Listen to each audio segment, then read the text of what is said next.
Hey horror fans, welcome back to Room 237, coming at you with another movie review. And it's another ghost movie. My last review was... I actually don't remember what my last review was. It's late and I'm tired. But I decided... Oh, it was Poltergeist. So I decided to do another ghost movie. You know, I explained in that video that paranormal films aren't really my thing, but I like older ones if they're done well. And this one I think is, and that is John Carpenter's The Fog. It came out in 1980. Not to be confused with the 2005 piece of shit Fog remake, which I also own, and I will be doing presumably a rant on that as well. Even though the back of this says 1979, but I noticed a lot of these MGM DVDs are kind of wrong. And I know there's another version that has the blue cover, but I heard it's like the exact same thing. I don't know what the difference is. But anyway, The Fog, it sort of gets forgotten amongst John Carpenter films. You know, it was released during his string of really good movies that a lot of people remember. And then, of course, there's all of his really bad movies from the 90s and on that everybody makes fun of. This is sort of a cult classic. It's considered a classic, but you don't really hear people talk about it that much. I know Carpenter himself isn't the biggest fan of it. I think just due to, you know, I think it was budget issues or time issues, and it's not one that he thinks very highly of. I do, however. I mean, obviously, I like, you know, Halloween's my favorite. The Thing is a very, very, very, very, very close second. I haven't seen They Live in forever. I do really like Christine. Big Trouble in Little China's kind of fun. But The Fog, this to me is, it really feels like a modern homage, as modern as 1980, a modern homage to a universal gothic ghost story. And that really is what it feels like for me anyway. It's just a good old-fashioned campfire ghost story, and I think it's done very well. It also has a killer cast. Adrienne Barbeau, Jamie Lee Curtis, Tom Atkins, Hal Holbrook, Janet Leigh, Nancy Loomis, Charles Cyphers. Carpenter himself has a little cameo appearance.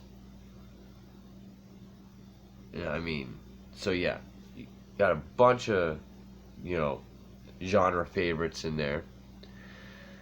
It was written by both Carpenter and Debra Hill, who both wrote Halloween together, and also produced by Debra Hill. The director of photography, I think it was, is Dean Cundy, who worked with Carpenter on Halloween and The Thing. I'm not sure what his title was, but Tommy Lee Wallace had a part in it. He directed, I think, Halloween 3. He directed Stephen King's It. So this is almost like, what do you call them? Like, super groups. Like, you got a bunch of the best people of the time working on this. And, I mean, the story is, it takes place at this small seaside village called Antonio Bay, off the coast of California. They're about to celebrate the town's centennial year, 100 years.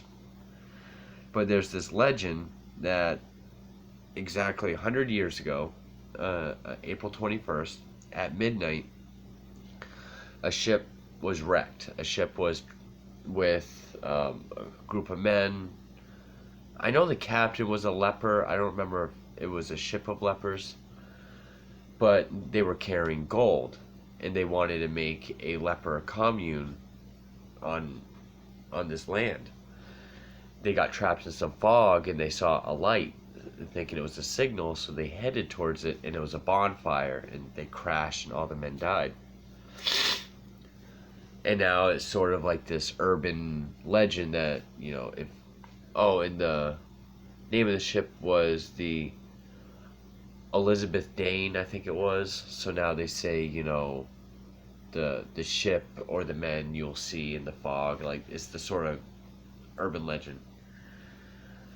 But you find out later on, because Hal Holbrook plays Father Malone, whose grandfather was also Father Malone, and he was around at that time. He finds a diary in the church, and the diary reads how, he wanted to help these men, and he felt that the land would prosper, but he was repulsed by the idea of having a leper commune. So the townspeople got together, and they purposely made a false signal so the ship would wreck. They got killed, then they stole the gold and built the town. So now these ghosts are coming back for their revenge. They want to kill the conspirators and get their gold back.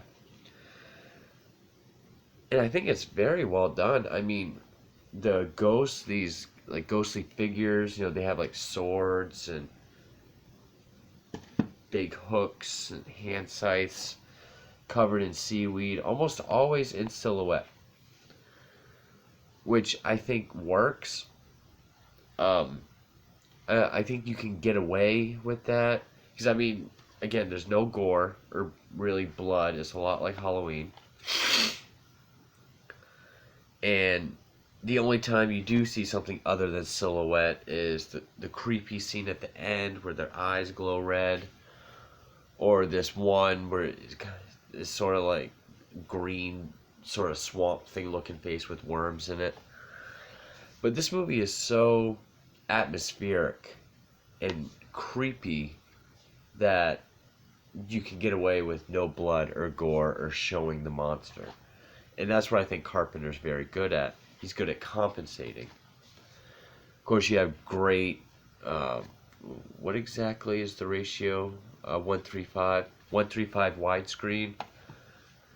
So you get splendid big open shots. Like Adrienne Barbeau is a radio DJ. She has a young son. There's a scene with him running across the beach, and I mean this big, beautiful open beach shot.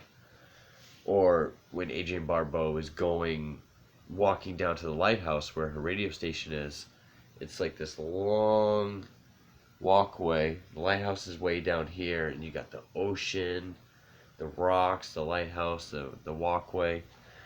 You get beautiful shots. The fog, I mean, it is practical. Maybe they use some sort of CGI, but it's all just great shots like this. The lighting was perfect as always in a Carpenter film, or at least his good ones. Also, like Halloween, there's a scene where Charles Cyphers, who I think works for the Coast Guard, or, he's like a weather watcher. He's talking on the phone with Adrienne Barbeau, and you see the fog building up at a window behind him, and then you see the shadowy figure. No real music, no bong, none of that shit. Just very, very slow. It is a very, let me try that again. Very slow-paced movie, but it is a methodical and like a Shining kind of sense. Not as good as The Shining, but like Halloween. The music isn't really there to tell you something creepy's happening. It's just creepier when you catch it. The music, John Carpenter wrote the music. I think someone else did like the synth stuff. But great like bass lines. I can't remember how it goes. It kind of reminded me of Christine, because you have like the bass and like this kind of like build up beats. That's towards the end, like when you see the whole city coming in with fog. But there's also a part where Janet Leigh, she plays the mayor, and her assistant is Nancy Loomis, who played Annie in Halloween. she's driving her around, and um, it has that bass line. Then there's like this synth part that almost sounds like an Italian horror music. Almost sounds like it sounds like a score from a Fulci film, but like better than any of the Fulci films. And yeah, this is really like, and watching the retrospective documentary. This was made like right after Halloween, and it was more or less the same creative team. And they didn't have the mentality of let's do a ghost story now, but it was sort of kind of like, well, we've done the slasher, let's do something different. And it really is like, how can you take what makes Halloween Halloween and put it into a ghost story? And also another thing is, spoiler alert, most of the characters live. You don't really have a lot of kills. You have like 5, I think. But like your whole main cast, they're all together at the end. And that's another thing. You can have fewer kills, more survivors, as long as the substances that are around it, which I think this movie has. Yeah, I'm not going to be this enthusiastic when I talk about the remake. I don't know when I'm going to do that. I don't know if I'm in the mood to do it next or what. This is a movie I haven't seen very often. I bought it years ago when I was just building an 80s horror collection. You know, I had to get some Carpenter films. So I saw it once years ago. I enjoyed it, and I still enjoy it.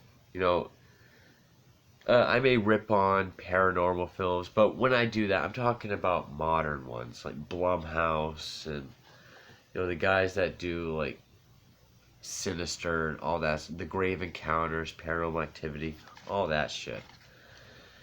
Like this, this was also, I guess the legend was inspired by a real story of a botched, ship landing. But it's also inspired by like Edgar Allan Poe, Lovecraft. It's a very modern gothic ghost story. And I think it's very creepy, very well done. I love the look of them when all their eyes glow red. It doesn't show a lot of them, but it doesn't need to. And I didn't really go much into the plot because that's really all it is. You have Tom Atkins and Jamie Lee Curtis here, Janet Leigh and Nancy Loomis here, Adrienne Barbeau here, Charles Cyphers. It's them doing their own thing, then they finally get together at the end. And Adrienne Barbeau is a pretty good heroine. She has, the end gets creepy with her. Hal Holbrook, I really like Hal Holbrook. I haven't seen him in too many movies, but he went on to be in Creepshow, which is funny because Adrienne Barbeau and Hal Holbrook were married in Creepshow. Carpenter and Barbeau were married, I think, in real life at this time. I know they were at one point. Jamie Lee Curtis, Janet Leigh are mother and daughter. Jamie Lee Curtis, Nancy Loomis, Charles Cyphers were all in Halloween.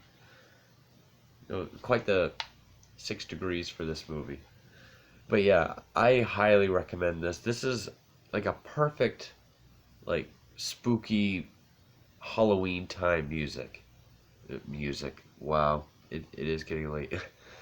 Like a good a Halloween season type movie. Just a good old-fashioned ghost story, done well, and it's creepy, it's atmospheric, it's the way ghost movies should be made. Poltergeist is really fun and entertaining.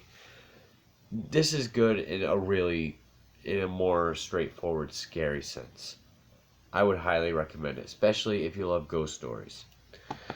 But for Room 237, thank you guys for watching.